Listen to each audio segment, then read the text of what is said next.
Hello friends, good evening. শীতের রাতে বাঙালির রান্নাঘরে নতুন কিছু না কিছু তো হয়েই থাকে। তেমনি আজকে রাতে আমরা আলুর রেজালা করছি। আপনারা তো চিকেন রেজালা, মাটন রেজালা অনেক খেয়েছেন। আজকে আপনারা সম্পূর্ণ নিরামিষ একটি ডিশ দেখবেন, আলুর রেজালা। এবং সঙ্গে আমরা রুমালি রুটিটা বাইরের থেকেই আনিয়ে নিয়েছি। তো এবার আমরা দেখব যে কি কি পদ্ধতিতে, কিভাবে, কি কি ইনগ্রেডিয়েন্টস দিয়ে রান্নাটা হয়। এবং আমি ডিম্পিকে বলবো সবিস্তারে এটা আপনাদেরকে বলার জন্যে। চলুন দেখি। এই ইনগ্রেডিয়েন্টসগুলো এখানে রাখা আছে আলুর রেজালার জন্যে। আমি ডিম্পিকে বলতে বলছি, ডিম্পি তুমি বলো কি কি আছে আর কিভাবে তুমি করবে। Over to you. আজকে আমি বানাবো ছোট নতুন আলুর রেজালা। নতুন আলু ছোট ছোট যেগুলো আলুর দম তৈরি করার জন্য লাগে, সেরকম বেশ কিছু আলু আমি প্রথমে সিদ্ধ করে নিয়েছি।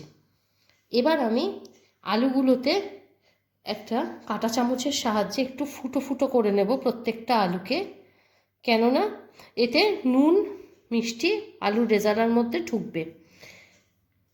এছাড়া আমি যে যে জিনিসগুলো দিয়ে বানাবো সেগুলো আগে বলে নিই। যে যে ইনগ্রেডিয়েন্টসগুলো আলুর রেজালা তৈরি করার জন্য আমার লাগছে: পেঁয়াজ বাটা, টক দই অবশ্যই, এখানে আছে কিছু শুকনো লঙ্কা ফোড়নে দেওয়ার জন্য, গোটা গরম মশলা, রসুন বাটা, অল্প আদা বাটা, নারকেলের দুধ। আমি এখানে নারকেলের দুধ হিসেবে ম্যাগির যে কোকোনাট পাউডার, ওটাকে জলে গুলে তৈরি করেছি। নুন, রান্নাটা হবে সাদা তেলে, এবং গোলাপ জল। এই সামান্য কিছু ইনগ্রেডিয়েন্টসের সাহায্যে আমি আজকে আমার কিচেনে তৈরি করব ছোট নতুন আলুর রেজালা। দেখুন, ভালো লাগবে। এবার আমি আলুর রেজালা বানানো শুরু করছি। তার জন্য প্রথমেই ছোট আলুগুলোকে কড়াইতে সাদা তেল দিয়ে হালকা করে আমি ভেজে নেব। আলুগুলোকে ফুটো ফুটো করে, তার মধ্যে নুন দেওয়া হয়েছিল। ফ্লেমটাকে মিডিয়ামে রাখবেন। রেজালা যে কোনো প্রিপারেশন, সে চিকেন হোক, মাটন হোক, কি এটা তো আলু, আপনারা ডিম দিয়েও করতে পারেন একই পদ্ধতিতে। সেগুলো কিন্তু যদি লাল হয়ে যায় তাহলে ভালো লাগে না। হালকা করে আমি, দেখুন, আলুগুলোকে ভেজে দিচ্ছি।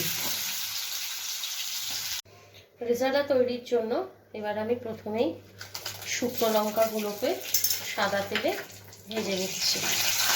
হালকা করে ভাজা হবে।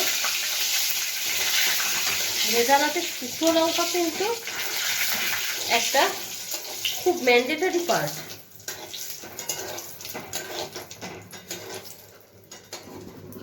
আমি শুকনো লঙ্কাগুলোকে ভেজে লাল লাল থাকতেই তুলে নিচ্ছি। কালো হতে দেবেন না, বেশি পুড়ে গেলে কিন্তু দেখতে ভালো লাগবে না। আলাদা একটা অ্যারোমাও আসে শুকনো লঙ্কায়। গ্যাসটাকে আমি একেবারে সিম করে দিয়েছি, দেখুন। এবারে আমি এখানে গরম মশলা থেতো করে রাখা রয়েছে, সেই গরম মশলা আমি ফোড়নে দিয়ে দিচ্ছি, গোটা গরম মশলা।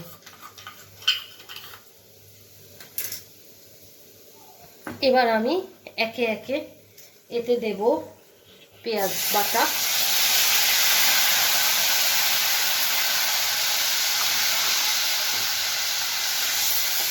দেখুন। পেঁয়াজটা লাল লাল হবে না কিন্তু, কারণ রেজালা কিন্তু দেখতে সাদা সাদা হয়। পেঁয়াজ বাটাটা কষানোও সুন্দর হবে, কিন্তু লাল ভাবটা আসবে না। সেই জন্য ফ্লেমটাকে আমি মিডিয়ামে করে দিলাম। এখানে দুটো পেঁয়াজ দেওয়া রয়েছে, মোটামুটি 250 গ্রাম ছোট আলুর জন্য। এবার আমি খুব অল্প পরিমাণে আদা বাটা দিচ্ছি। এই রান্নাটি আমার মায়ের থেকে শেখা। আমার মা বলেছেন যে আদা বাটা খুব অল্প পরিমাণে দিতে, এইটুকু দিলাম। রেজালাতে আদা বাটার গন্ধটা অতটা ভালো লাগে না। এবার আমি দিলাম মোটামুটি 1 চামচ মতো রসুন বাটা, তার হাফ আদা বাটা দেবেন। এবার আদা রসুন বাটা দিয়ে আমি নুন দিলাম, দিয়ে এই পেস্টটাকে আমি হালকা আছে ধিমে আছে কষাতে থাকবো। কড়াইতে যে মশলাটা আমি কষছিলাম সেটা থেকে দেখুন তেল বেরিয়ে এসেছে। এবারে আমি বুঝে গেলাম মশলাটা কষানো হয়ে গেছে, কিন্তু লালচে ভাবও খুব একটা হয়নি, কিছুটা তো হবেই। আর একটা কথা, আপনারা কিন্তু এতে হলুদ দেবেন না, রেজালাতে কিন্তু হলুদ একেবারেই ভালো লাগে না। এবার আমি এতে ছোট আলুগুলো ঢেলে দিচ্ছি আস্তে আস্তে। দেখুন ঢেলে দিলাম, দিয়ে আমি ভালো করে নেড়ে চেড়ে নিচ্ছি। কড়াইয়ের মধ্যে আমি ভালো করে মশলাটাকে আলুর সাথে মিশিয়ে নিচ্ছি। আমার মশলা কষানো হয়ে গেছে। এবার আমি এর মধ্যে টক দইটা অ্যাড করব। দেখুন ফেটানো ফেটিয়ে রাখা টক দই আমি অ্যাড করে দিলাম। টক দইটাকে পুরো আলুগুলোর সাথে ভালো করে মিশিয়ে নিয়ে আমি একে একে এরপর এতে অ্যাড করব কোকোনাট পাউডার গুলে রাখা যে নারকেলের জলটা।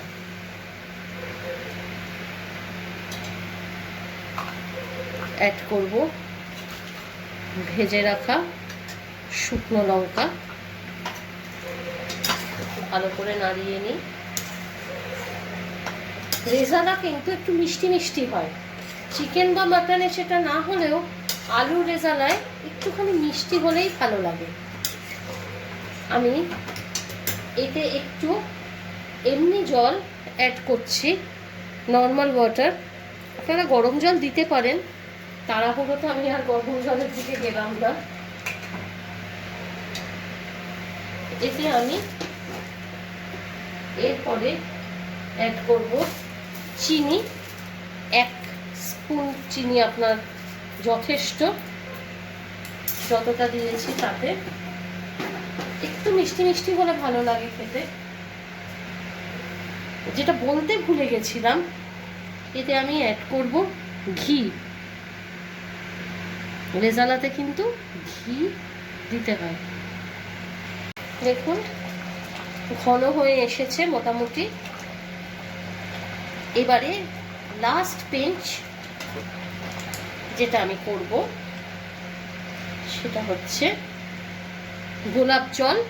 আমি 1 থেকে 2 ফোঁটা, তার বেশি নয় কিন্তু। দেখুন 1, 2, 3 ফোঁটা গোলাপ জল দিয়ে দিলাম। এটা হচ্ছে একেবারে রেজালার অ্যারোমাটা নিয়ে আসবে। একটু নেড়ে চেড়ে হালকা করে এই আমার রেজালা। চিকেন মাটন জানতাম ডিম্পি, কিন্তু আমার কিন্তু পুরো ধারণার বাইরে ছিল। বেশিক্ষণ ফোটাবেন না, একটু ইন্টারাপ্ট করলাম অনির্বাণ, তাহলে এই দইটা কেটে যাওয়ার সম্ভাবনা থাকবে। আমি আগুনটা বন্ধ করে দিলাম। দেখুন আমার রেজালা রেডি, আলুর রেজালা রেডি। তখন কি বলছিল অনির্বাণ? আমি সেটা কেটে দিলাম। যেটা বলছিলাম অ্যাকচুয়ালি, যে চিকেন মাটন রেজালা তো খেয়েছি বহুবার, শুনেওছি, but this is the first time আমি আলুর রেজালা দেখলাম, শিখলাম, এবং অবশ্যই খাবো। টেস্ট তো আমি আপনাদের শেয়ার করতে পারবো না বন্ধুরা, কিন্তু নিরামিষ রেজালা এবং তার এই গন্ধ বা অ্যারোমা রিয়েলি ফ্যান্টাস্টিক। এরকম সিদ্ধ হয়েছে, বাহ। রুমালি রুটির সাথে রাত্রিবেলা অনির্বাণ তোমাকে সার্ভ করব, আমরা দুজনে খাবো। ইয়া, ডেফিনেটলি।